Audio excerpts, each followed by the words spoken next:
he's right there. 50 yards away is a huge bull elk. And what's he doing? Screaming bugles back at me. You see, I'm hiking in Oregon's Wallowa Mountains, taking a break under the small pine tree, and I'm startled by this love-crazed creature.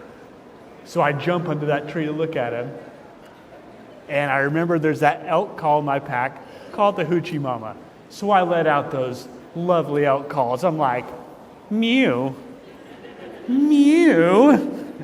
And he's thundering back bugles at me. And I hear him getting closer and closer. Now he's like 30 yards away from me. I see the first flash of tan hide through the trees, the glisten of his ivory elk tines moving towards me. And I'm so nervous that I start shaking like some teenage boy on his first date. Then, with the energy of like a ball of rubber bands exploding, chaos erupts in the woods as he rips off one last bugle and comes charging towards his mysterious lady elk in the pine tree.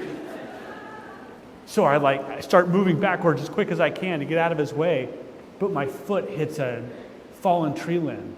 I stumble over, flip backwards, landing on the ground just in time to see his huge antlers and frothing mouth go trotting right past where I'd been standing.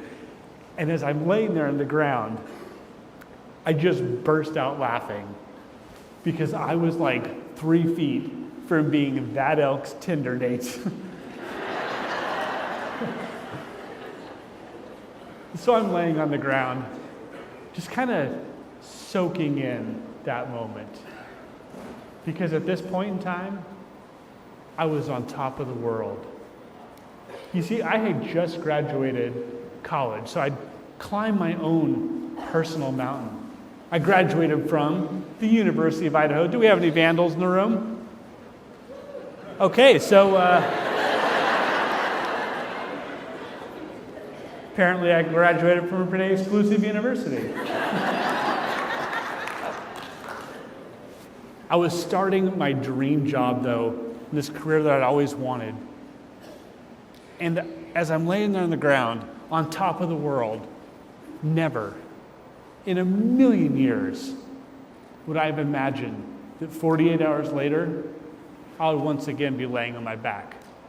Except this time, there would be a surgeon staring down at me like this, explaining, Jake, you've had an accident.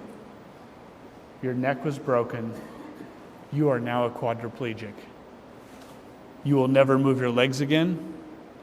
You will never move your arms again. And when we get done with this next surgery, we don't think you'll ever breathe on your own again.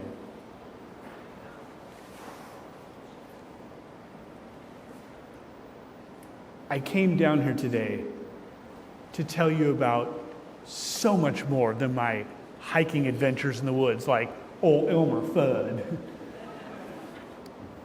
I came here because whether you're a transportation supervisor, a driver supervisor, or a driver, a maintenance tech, or one of their supervisors, or a routing planner, or a bus sales professional, a contract manager, I know that you are already working incredibly hard to make sure that the students have the safest possible transportation experience.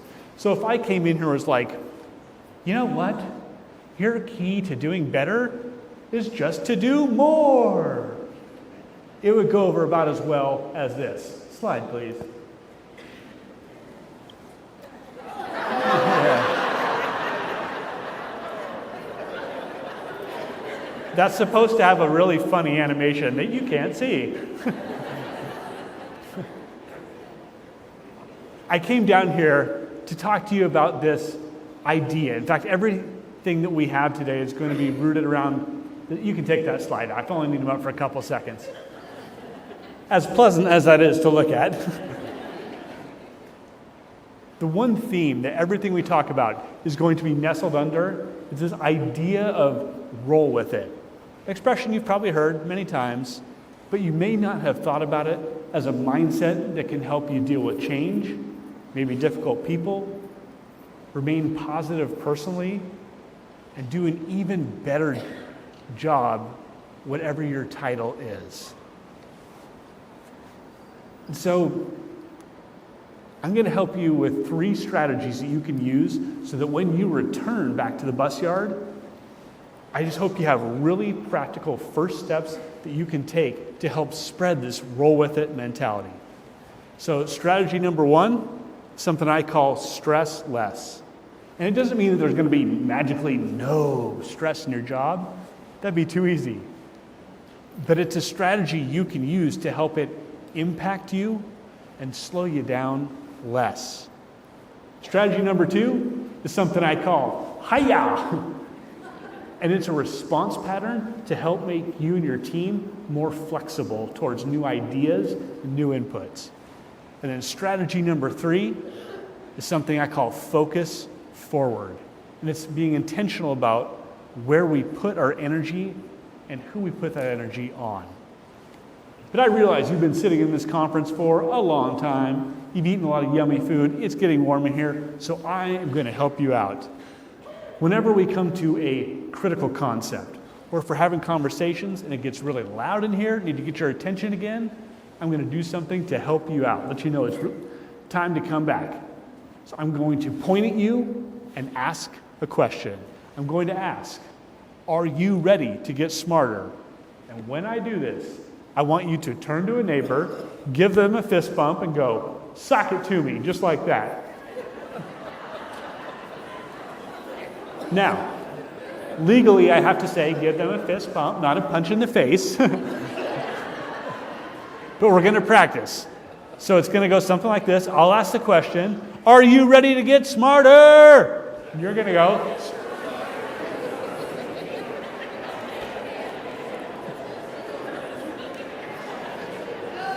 okay, well, not bad. We had to start somewhere, right? Okay, let's rewind time. Let's go all the way back to that year 2008 when that elk story started. You see, I had just graduated from that pretty prestigious university, right? And now is when you're really going to be jealous. Because it was hard to get a job anywhere in 2008, if you remember. And getting your first permanent one in forestry, not so easy. So I moved all the way to tropical, steamy Tillamook, Oregon.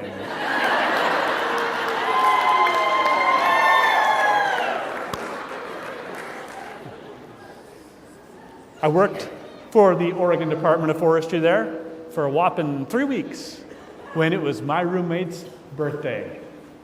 So we went out and we decided to live it up.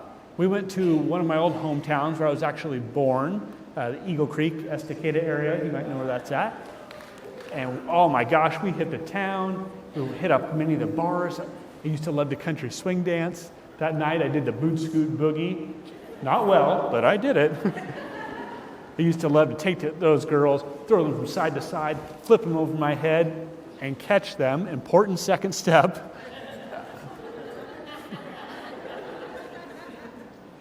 And never once did I think that night would be my last dance ever.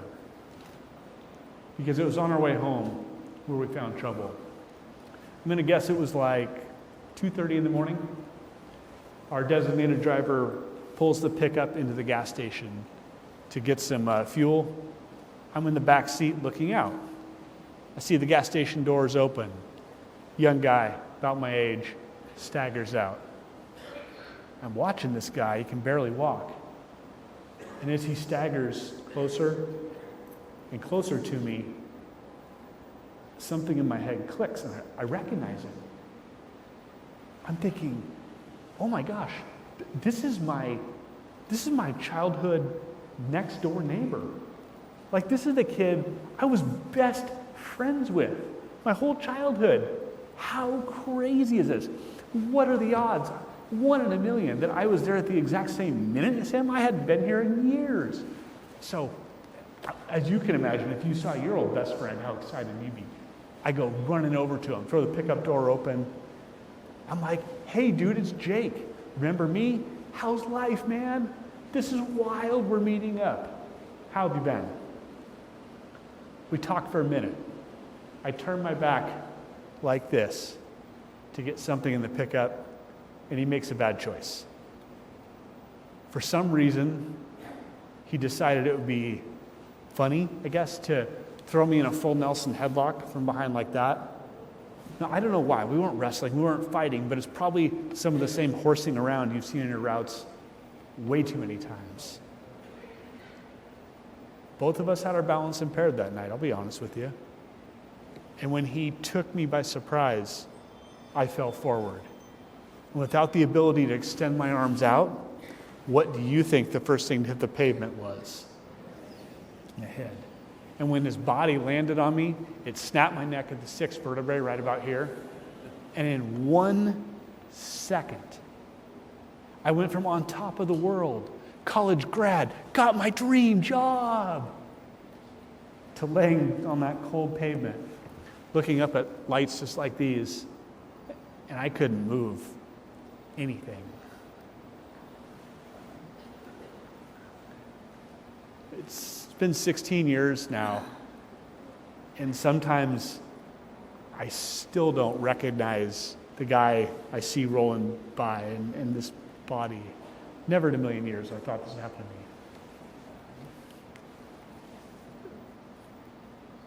Something I've realized over time was that my body does look different. Though I can feel a sense of, if you want to call it happiness, or you feel rewarded, satisfied, and I can do that whether I'm standing or sitting down. And what gives me that is just being able to look in that mirror and being satisfied with the effort I put out that day. Doesn't matter if I'm standing or sitting.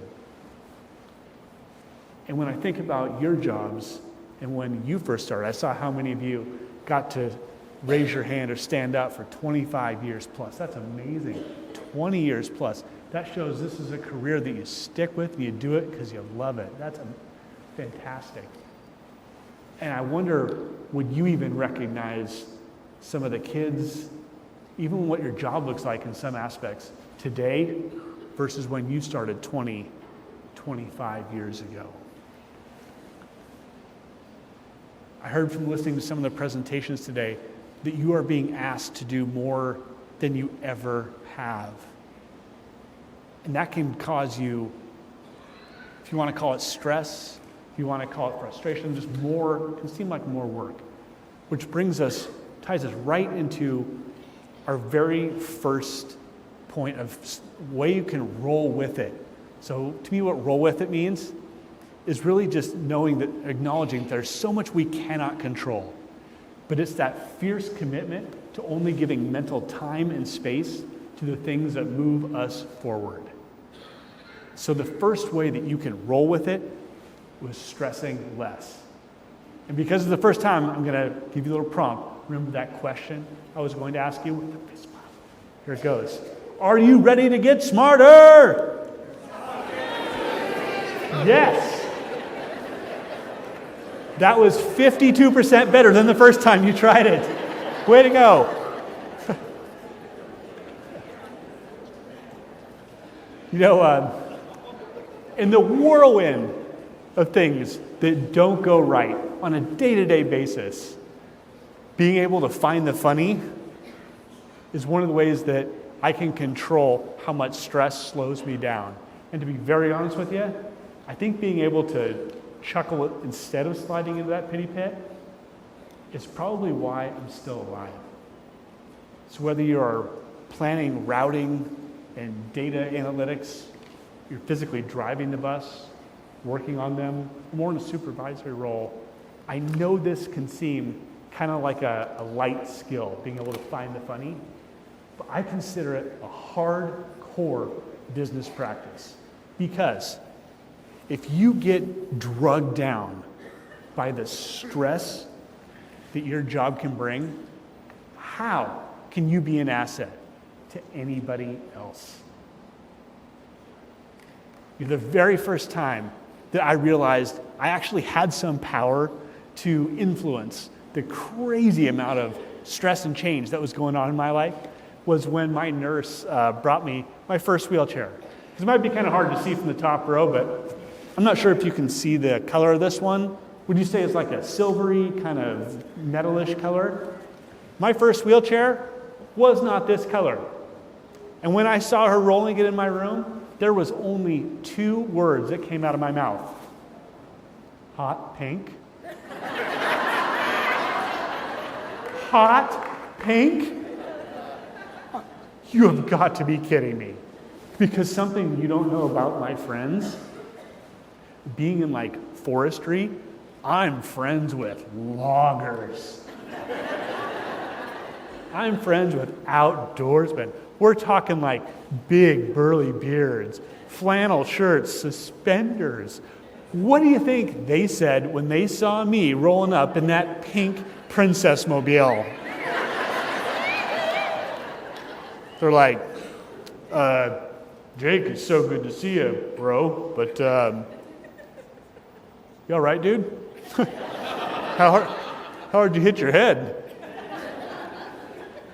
It wasn't a conscious decision in that second. It was more of like, I was very uncomfortable, both being in a chair and with the color of it. It was a defense mechanism, but the word that came out of my mouth then, I kind of backed up. I was like, it's not pink, it's magenta.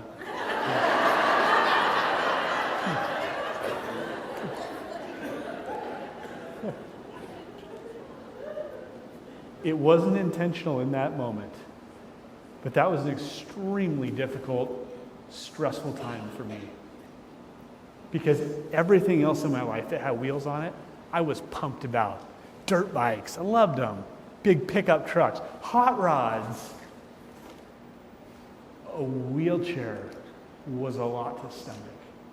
I saw it as a jail sentence at first. But unintentionally, when I was able to turn it from something hot pink, to me that represented all like resisting change, holding on to the past. And I was able to make it my own. Even though it was just a variation, magenta. I was able to chuckle, own it. We all laughed, and then we were able to move forward. So I wonder, when was the last hot pink wheelchair that dropped into your day, made you go, what the heck? Or some variation of that word. Your hot pink wheelchair, it could be one of those days you get when you're doing a route and the kids just seem impossible to distract and redirect. Or like a week and a half ago when the icy weather comes in and just throws your carefully timed schedule into a snowblower. Maybe it's not even something at work, because behind your job, you're a person. And maybe you're a parent. It's like your kids have some bet going on. One's trying to get your hair to turn gray, and the other's got a bet that can get you to pull it out all together. For a laugh, let's take 30 seconds. I want you to turn to a neighbor and tell them what your last hot pink wheelchair was. Ready, go!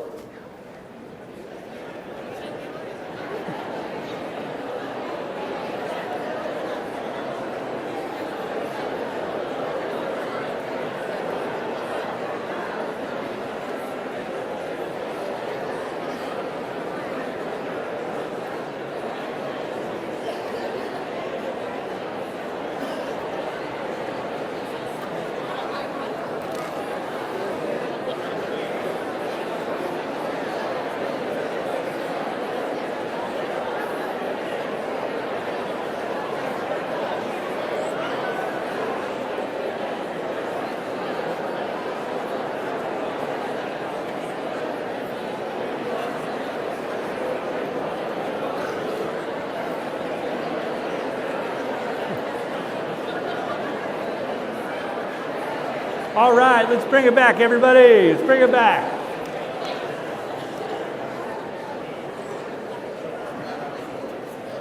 Sounds like there was no shortage of things going wrong in your day.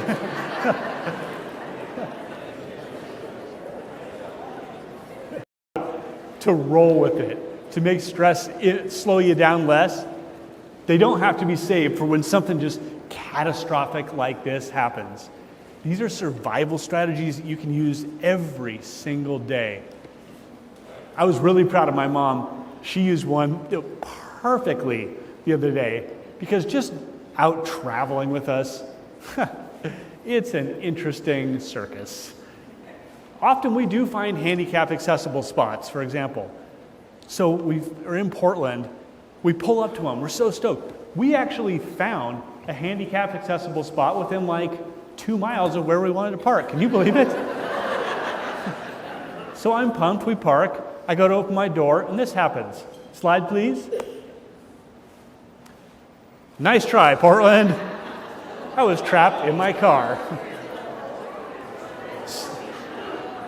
So, instead of sliding into the pity pit, Mom looks at me and goes, well, that's a bunch of handy crap.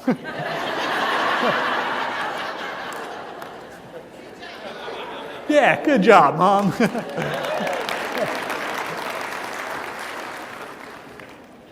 This idea about stressing less, it doesn't make the hard stuff go away.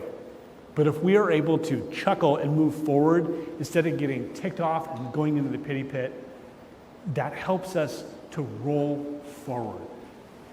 And I'm going to show you how that impacts the culture within our office. And sometimes we don't even think about it like that.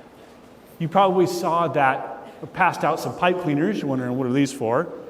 We're going to do a short little art project. I want you to think back to that hot pink wheelchair that you described. So that was the thing that dropped into your day and made you go, what the heck? Where did this come from? Didn't see that coming. I'm going to give you 30 seconds in silence to mold that pipe cleaner into the shape of that hot pink wheelchair or what it represented to you.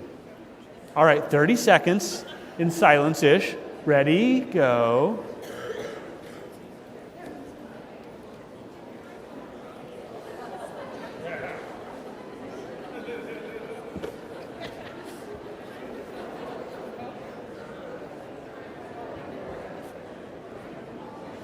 What's that?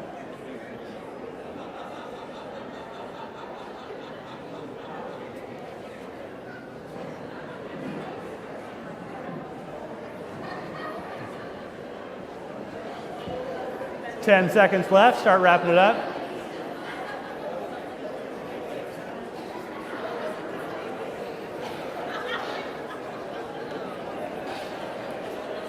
Ooh, I'm seeing some interesting creations. Okay, now's the fun part. All right, can I have your attention, please? Now you get another 48 seconds. I want you to turn to someone who looks like they want to talk to you. And you get to explain what that creation you just made is, how that represents what your last hot pink wheelchair was. So you'll get about 20, 30 seconds each, so you got to make it pretty quick.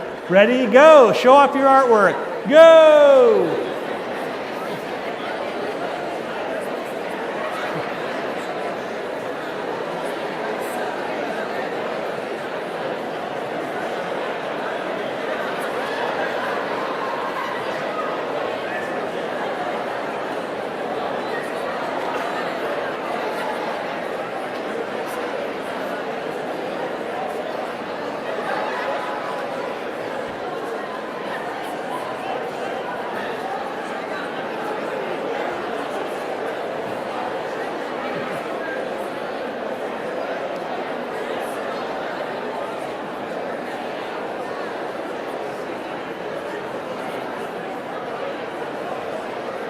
All right, everybody, let's bring it back.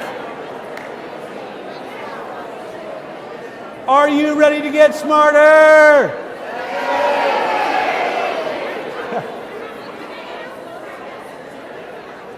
Way to go. Hey, Something just happened you probably didn't realize.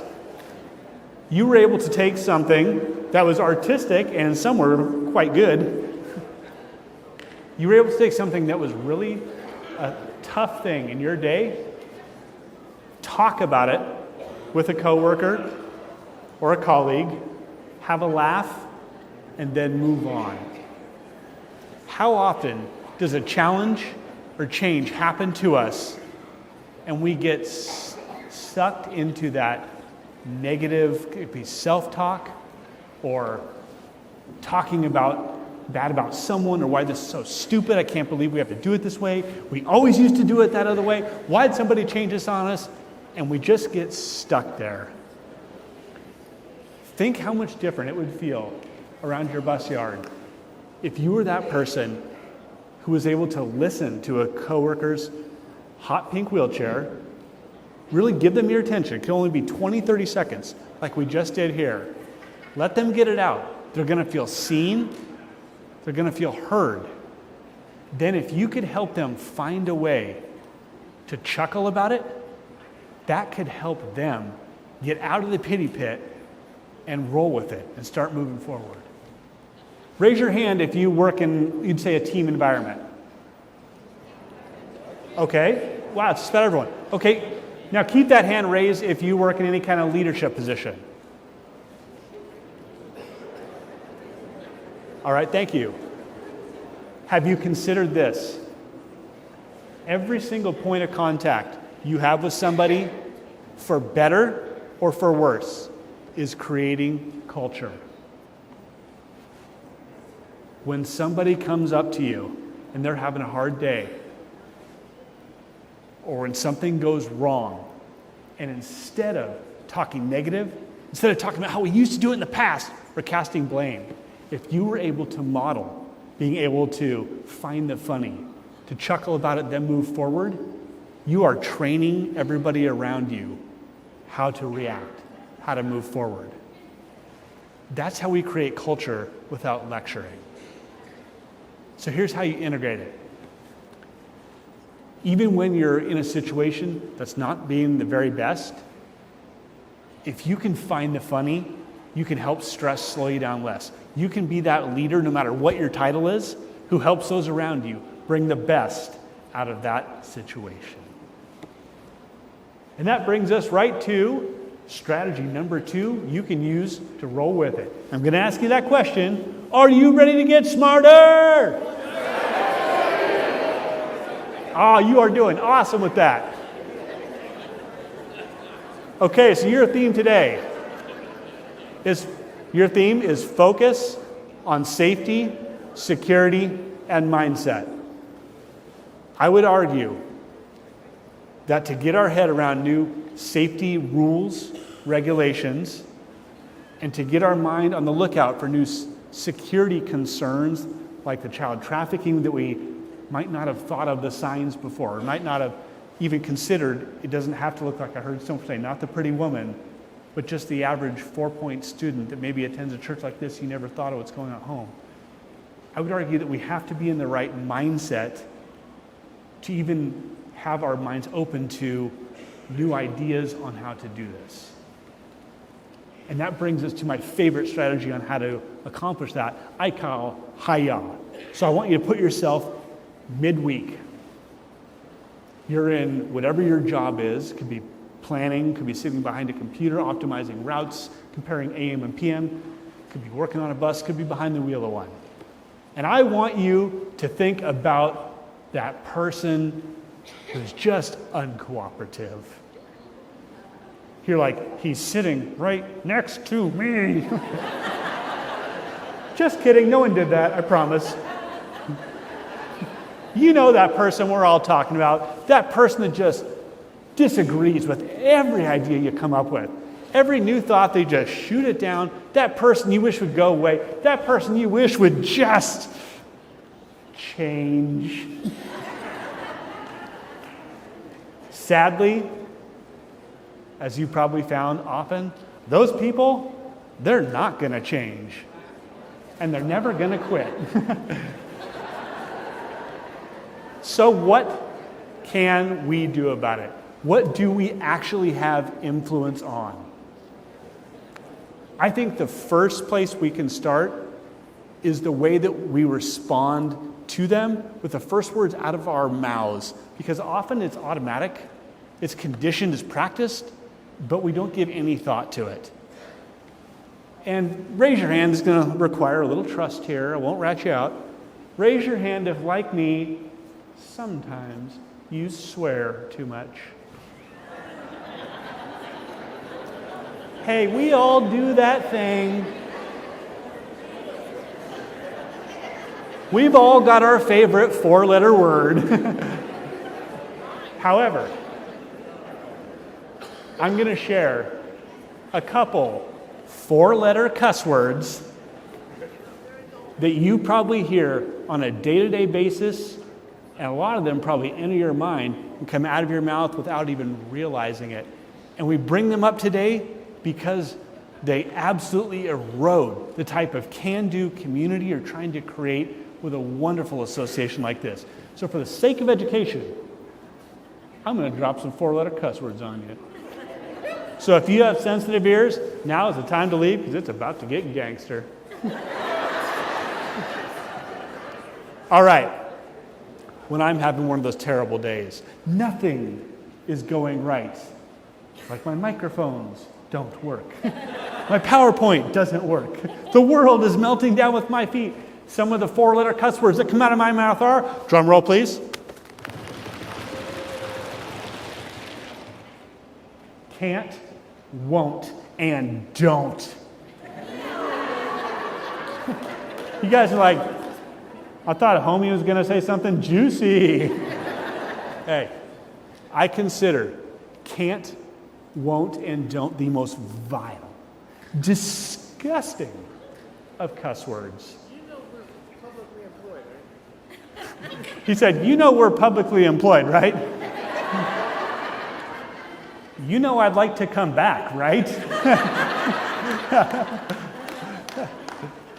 I consider can't, won't, and don't the most vile of cuss words because they shut the door on creative thinking and creating an open atmosphere for innovation before we even give it a chance.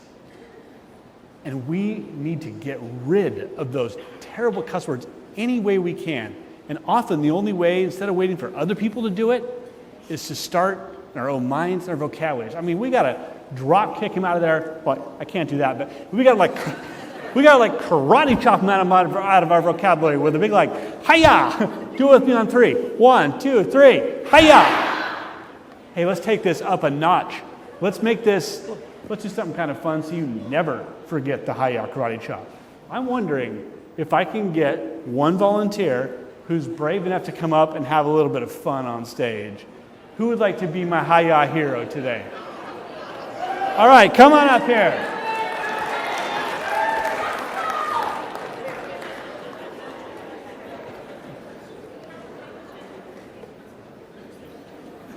All right, come on up.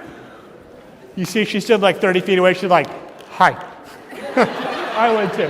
Hi, I'm Jake. Hi, nice to meet you, Emily. Hey, this is Emily, our volunteer, formerly known, kind of like Prince. We're going to introduce this person. This is our volunteer, formerly known as Emily. Because before your very eyes, you're going to be transformed into our hi-ya hero. Yeah. Oh, you came prepared. Well, I don't have a cape, but I do have a sweet hi-ya mohawk wig. I was wondering if you put that sweet thing on. Lucky. Oh, yeah. Ow!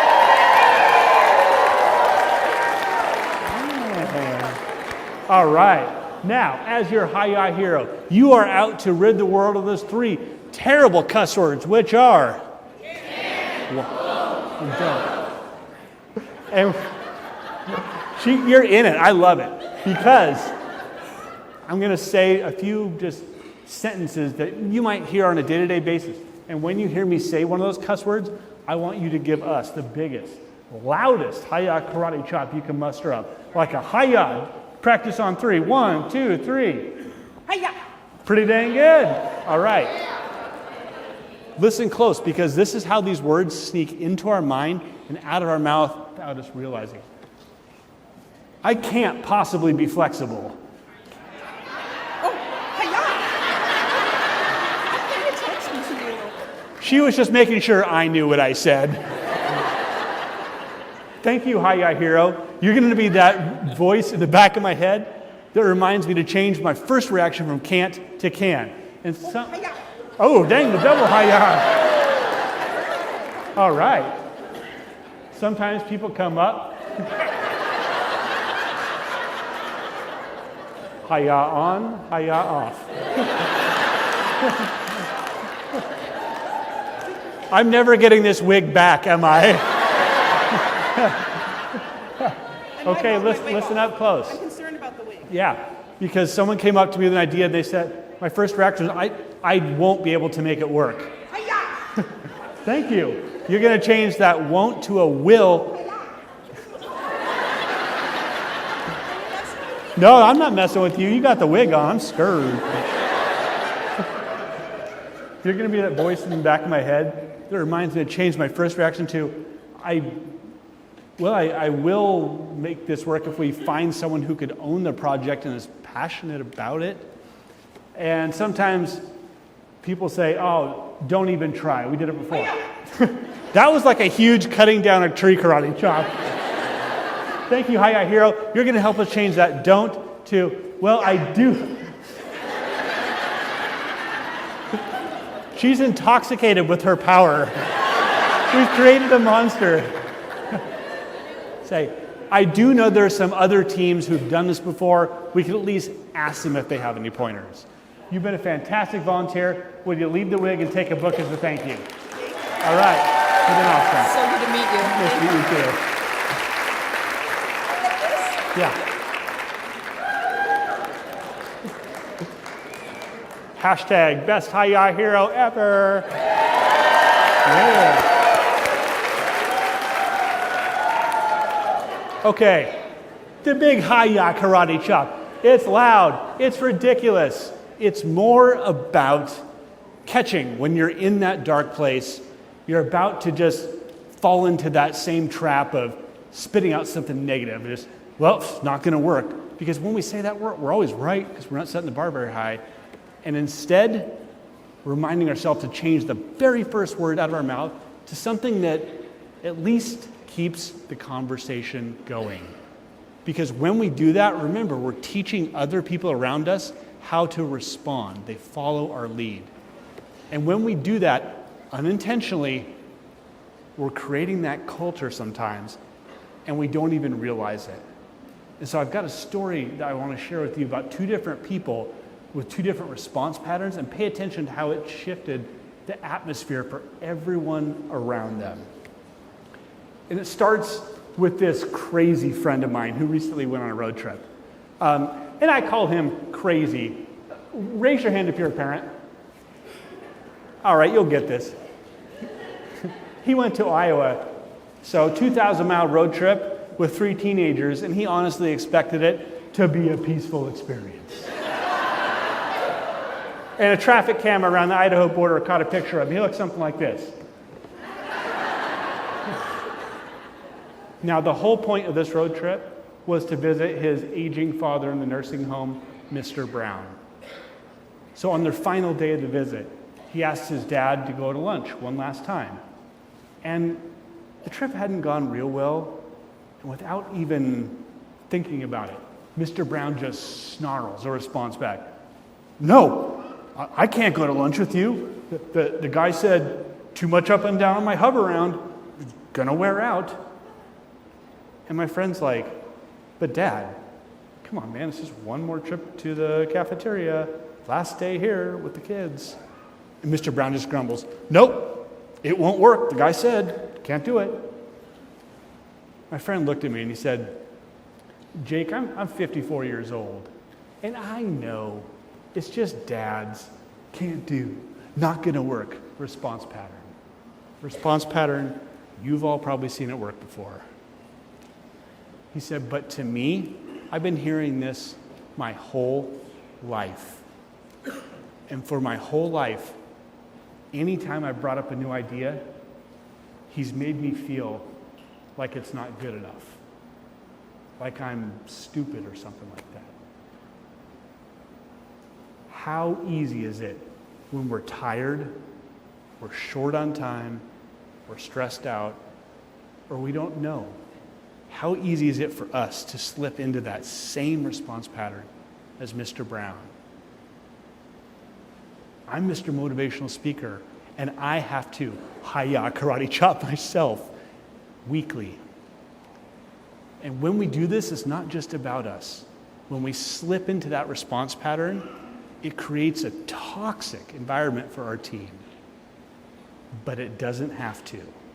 And I've been waiting my entire career as a speaker to have an audience like you to tell you about this second person because it's so perfect. Because on the other side of the can-do spectrum is a farmer from my hometown of Doofer, Oregon. Does anyone? Why do y'all know where Doofer, Oregon is?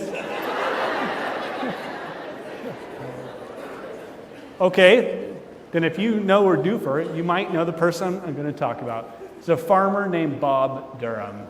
And Bob is awesome because in a small town, people wear more than one hat. He's also a bus driver. He's been doing it for over 20 years. I think this is his last year. Still driving. Bob rules because no matter what outrageous idea the students bring up to him, he always responds with that same farmer drawl. Well, sure. How could we make this work? So get this. I'm in high school. We're going on a field trip over to Baker City. It starts to snow. You know what little kids do when they see snow. I want to go sledding. I want to go sledding. I want to go sledding. And we're smart. We know the right adult to ask. We ask Bob, Bob, can we go sledding? And what do you think he says? Well, sure. How could we make this work? Get this. Bob pulls the bus over into the nearest Les Schwab station. He buys 25 of those huge truck tire inner tubes.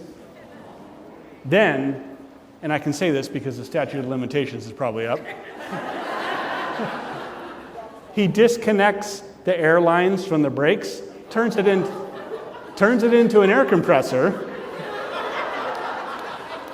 inflates all 25 of those inner tubes, and every single kid got to sail down the slopes that day because Bob's first reaction was, how can this work, instead of the myriad of reasons why it wouldn't work.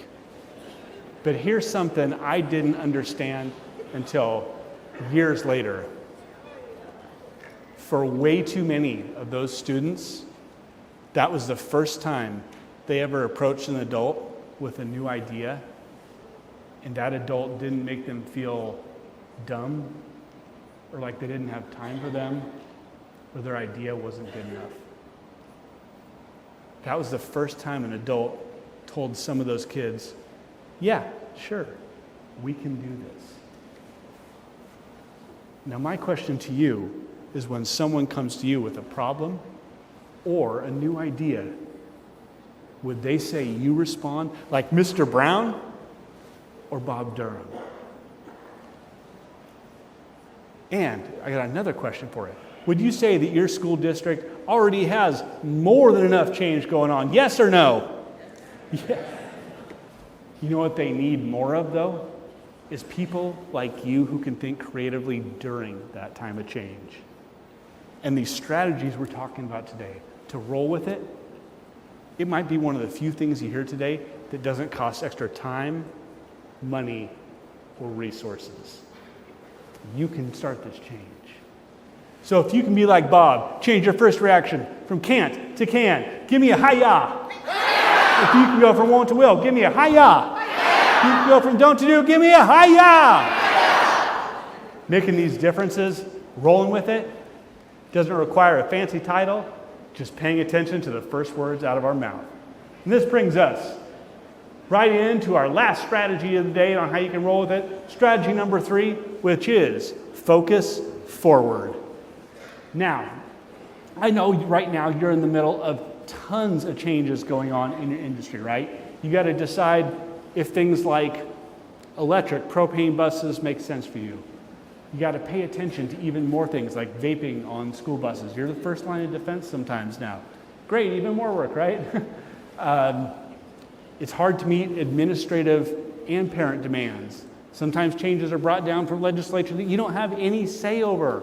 Or probably your favorite, when people who've never driven a bus give you advice and say, well, if I was doing it, I'd just do this. And you want to reply back, I bet you would, because you would do it wrong. My mom was a teacher for her entire career. And she always told me, Jake, if you're going to tell people to stop doing something, in this case, which is focusing on the things we can't control, you got to give them something to start. So if there's all this stuff that is real, that is tough, but focusing on it isn't helpful to us, letting it take up mental real estate doesn't move us forward, isn't helpful, what are we going to focus on? And as I look back through this journey, the last 16 years of a new life, and the journey that so many of you are on improving your skills in the pupil transportation business, what's always in front of us are the people sitting beside you. So if we're going to focus forward, the way that I think we can do that is paying attention to whether we make the room a better place for those around us when we are in it. And that's why I want to share one last story with you about a guy with a regular, average job title who made an extraordinary difference on me, to really drive home the fact that our titles have nothing to do with the amount of positive influence we can have on other people.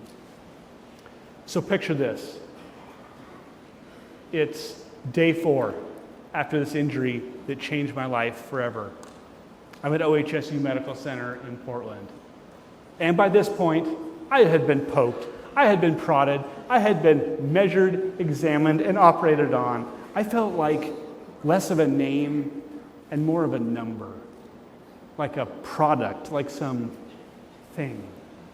I mean, every day, the doctors would come in with their little flock of interns, coming like a bunch of baby quail behind them. And from being talked about in the third person, it was easy to see that to them, I was just patient number 8 of 20 we're going to see that round. About 3 a.m, I open my eyes. There's a young guy about my age staring down at me.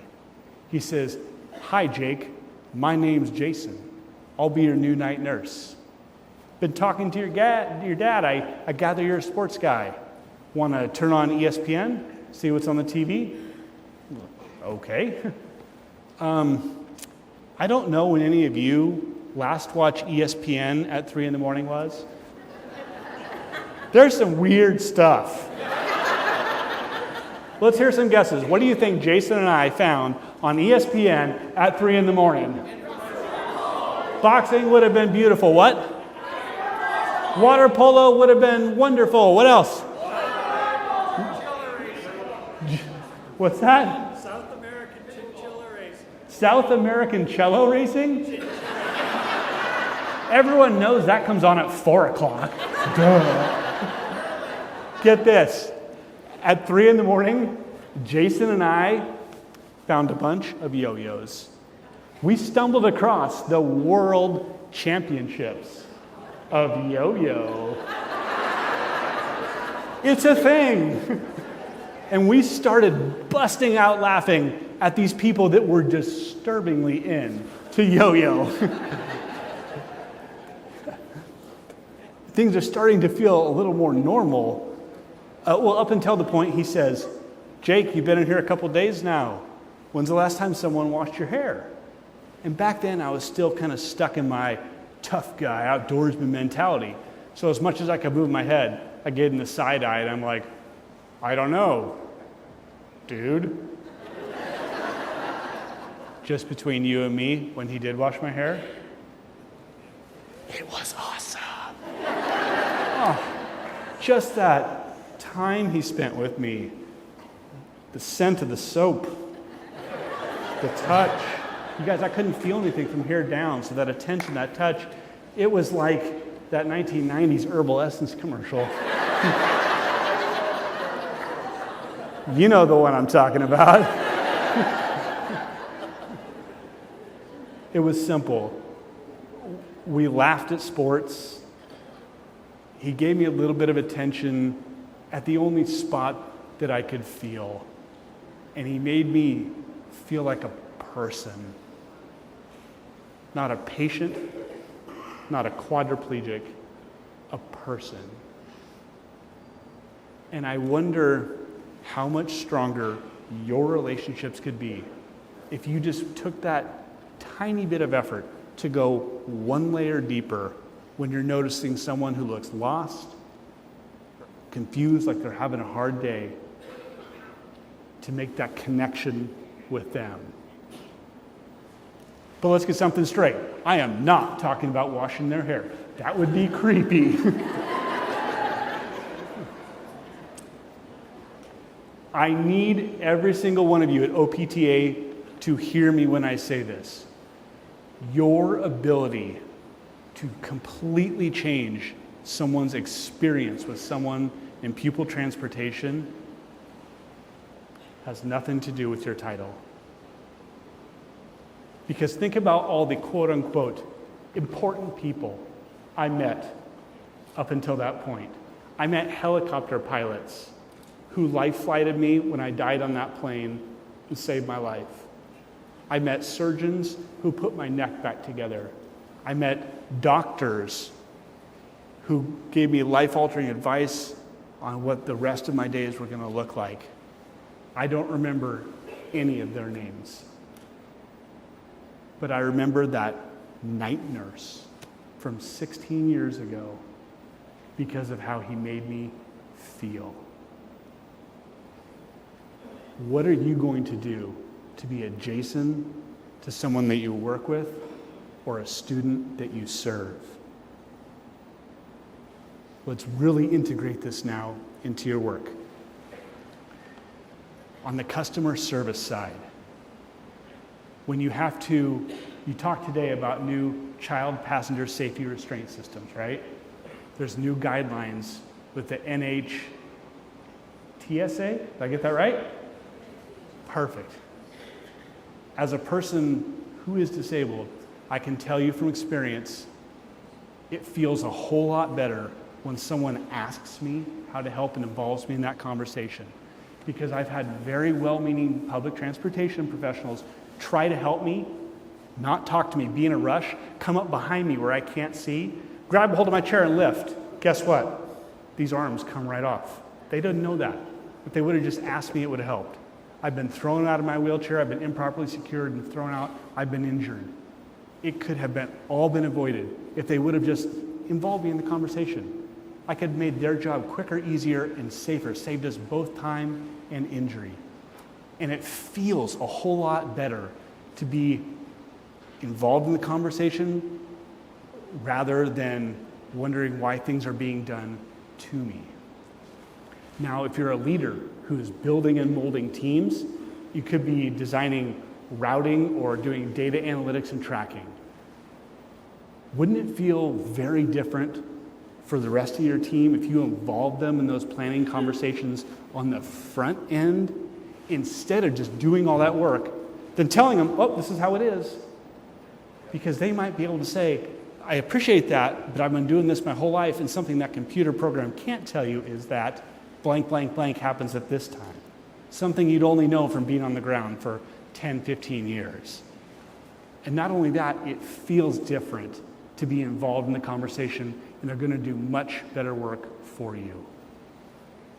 And then maybe you have 20, 30 seconds in the morning, probably the afternoon, to see a student.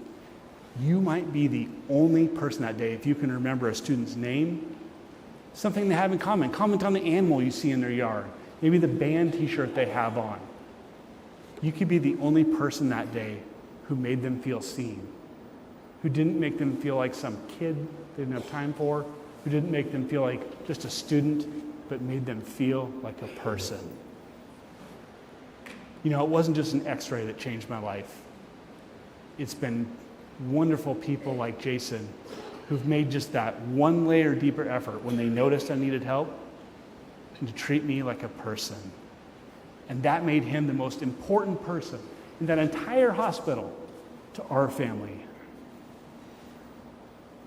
What are you going to do to be a Jason to the people you work with and the students you serve?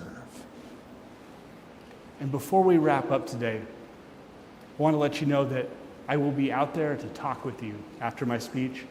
I actually have written a book called Life Happens, Live It. Oop, not there. That one. Where I tell the story of Jason and how he impacted my life. I also have 9 other people, wonderful stories of just how life has happened to them that I isolated. What did they do to move on, to live it, so that you have the biggest chance of going, oh wow, that's me. I felt like that. Or if you would like to bring me to your school, like Lebanon School District did for their staff training, Beaverton School District, yeah, that's right. Or Woodburn School District nutrition program that's done. I'll be out there. Please come talk to me. If anything, I'd just love to hear your story.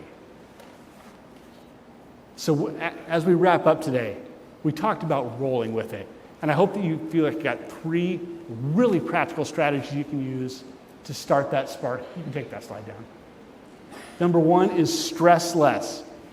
If you can help people learn to chuckle through a challenge instead of getting sucked into the pity pit, you can help them change something from hot pink to magenta. And that is a little bit of power. Then, when you hear someone saying can't, won't, or don't, what are you going to give them? Hiya! And then finally, when we focus forward, there's so much we can't control, we can always control how we make people feel. And I wanted to just let you know, you can take that slide down too. Sometimes after hearing my speeches, people see me in the hall and they're like, that was like a fire hose of information, Jake. It's awesome, but I don't know if I can do all that. You don't need to change much to start making a difference, and I can prove it to you. Because one last time, I'm going to ask you this question. Are you ready to get smarter? I want to tell you something you didn't realize. I saw you 1 hour ago, the first time I asked you to do that, and if I can be honest, all of you were terrible at it. In 1 hour of trying something new, of making a small change, you took something, a simple fist bump, turned it from something you weren't good at, and with just a little bit of practice, changing one thing, in 1 hour you turned it to something you've mastered. What one thing are you going to do when you go back to your office on Monday? And I'll leave you with this. I want you to think of a person you met in school who made a difference in your life. Could have been a transportation professional, could have been a teacher, could have been a PE teacher. For me, it was Mr. Lustig. Think of their name and position. I'm going to call on like 4 or 5 of you, just say, Mrs. Stiles, 2nd grade teacher. Who made an impact on you? Raise your hand if you could think of a person who made an impact on you. Yes? Me? Yep, just say their name and position. Kurt, bus driver. Fantastic. Who else? Yes? Mr. Johnson, bus driver. Y'all wouldn't be biased for bus drivers, would you? Yes? My older brother's 3rd grade science teacher. Oh, Mrs. Kahn, older brother. All right, Mrs. Spawn? Billy Pond, yes. I'll get it right the 3rd time. Older brother's teacher. Last one. Let's do one from the very top. I can hardly see up there. Drama teacher. All right, you just made my mom happy. She was a drama teacher. I'm glad my bribes worked.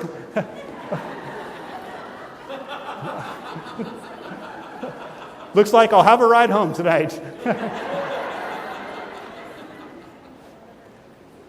It's been 20 years since Bob Durham, the bus driver, gave me a ride where we got to go sledding. For the last 2 decades, every time someone has come to me with a problem or a new idea, Because I met a wonderful person like him, my first response, that image and that voice ringing in my head has been, sure, how could we make this work? You have so much more power to influence and impact people than you realize. So my challenge to you is, what are you going to start doing today so that in 20 years, a coworker or a student can tell the same story about you? It's been a pleasure. All right, thank you. Thank you so much. Hey, thank you. Thank you so much. Thank you.